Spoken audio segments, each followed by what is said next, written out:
एकदा मी वर्गात, आता माझे बहुतेक 40 वर्ष झाले आहेत शिकून, वाटत नाही पण झालेत.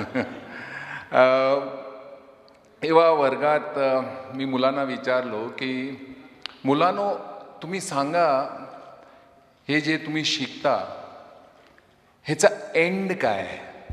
What is the end of this? तुम्ही शाळेत आहे, 10 वर्षाचा एंड काय? तर ते म्हणाले नाही कळलं आम्हाला सर.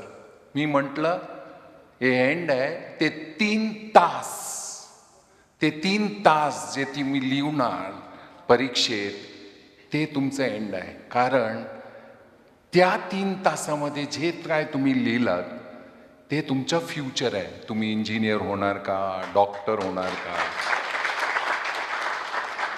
जरा विचार करा, आपले लेजंड सचिन तेंडुलकर जेव्हा लहान होते शिवाजी पार्केला गेले आणि तिकडे त्यांचे गुरु रमाकांत आचरेकर म्हणाले, सचिन तू मला बघ मी कसं खेळतोय.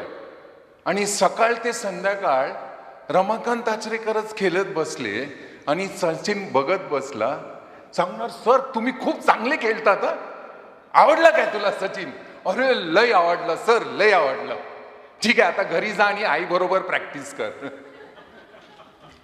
अशी परिस्थिती झाली आहे आपली शाळेत. पण माझे निलेश भाऊनी हे प्रॉब्लेम सॉल्व्ह करून टाकलाय.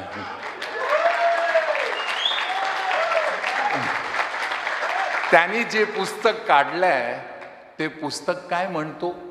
बाळा लिही, आणि जर अटकला तर मी बाजूला आहे. जरा विचार करा.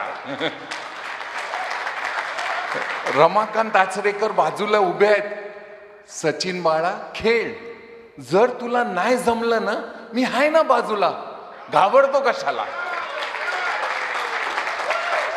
तसला एक पदार्थ माझा भावानी केलाय आणि थँक्यू टू यू. आणि खरोखर संपूर्ण एड्युटेक फॅमिलीला मी सपोर्ट करतो आणि हे तुम्ही स्प्रेड करा. आणि नुसतं या देशात नाही, आपल्या जगात आपण स्प्रेड करू.